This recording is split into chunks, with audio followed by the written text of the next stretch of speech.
Hey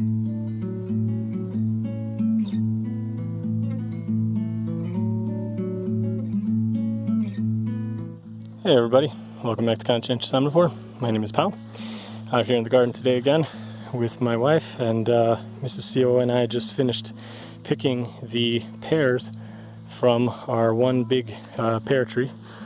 This guy over here that I showed you guys in the recent video not too long ago.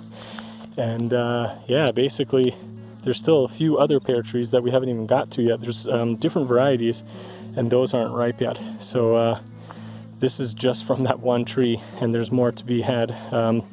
So it's pretty awesome.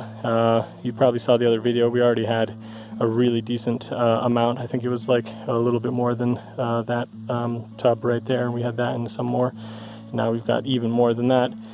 And you know, we put all the kind of slightly bruised ones over here. So we'll eat those first, or just, I don't know, probably make them into pastry. I just made an amazing cornbread recipe, and we put a bunch of pears at the top and apples that had fallen from the back of the house. The apple trees back there came out great. I'll show you guys a picture of it on screen. Came out amazing. So looking forward to baking a whole bunch more stuff. Probably make some like pies and things like that.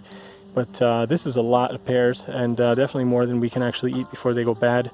So we will most likely be making some fruit preserves as well. And yeah, I've done a lot of the videos about that in the past. Check out some of my other videos about how to make jam and preserves and what have you, and the canning process and stuff. If you haven't seen those videos, take a look. So I'm sure we'll be doing that in the next couple days here, and just eating a bunch of fresh pears. They're amazing. The taste and the flavor is just incomparable. Like store-bought, can't touch it. Getting it ripe from the tree. I mean, some of these are just so beautifully ripe, just delicious and wonderful and soft. Like, it's just really, really amazing. You don't get this in the store. You get the, you know, half-ripe ones that you kind of hope ripen later, like this, you know, or something like this. Obviously, we did take these down anyway because we can't keep coming back and forth every single day. But once we're living here, hopefully that will be the case, that we'll just be able to come out and just eat, you know, a fresh one as they ripen. And yeah, it's gonna be great. So yeah, in addition to that, we did get some more zucchinis as well. We got some really nice ones here. This is probably a little bit too big. We should have come by and picked it sooner, but we hadn't been out to the property in a few days. Got a couple of medium-sized ones. These are actually really nice too. Just wonderful tasting. We've been eating the fresh zucchinis from the last harvest, a whole bunch already. We got a pretty decent little tub full of tomatoes here. Amazing. These yellow ones, these red ones, these little cherry tomatoes, they're great. The little orange guys here in the bottom, those are amazing too. And these little eggplant shaped ones are really good too. So pretty awesome. I'm very happy. So far so good. We really couldn't be happier with just you know, everything going on, having this fresh fruit available, this fresh produce. It's just amazing. I just can't, you know, recommend it enough. Like, get a garden started today if you have any little bit of land. Get some fruit trees planted, some fruiting bushes, you know, anything like that, and some nut trees. It's just I don't know, just such an amazing thing. It's wonderful. I don't even know how many kilos of fruit here we have. It's amazing. All organic, no pesticides, no sprays, no artificial fertilizers of any kind.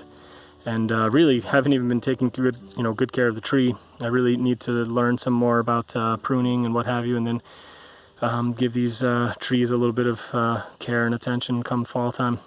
So yeah, make sure you subscribe if you want to see what happens with all these pears. The recipe for the cornbread is coming up. I had a previous recipe on making cornbread, but I have since stopped using that recipe and found another one that is way more you know, whole foods and healthy. It has no oil.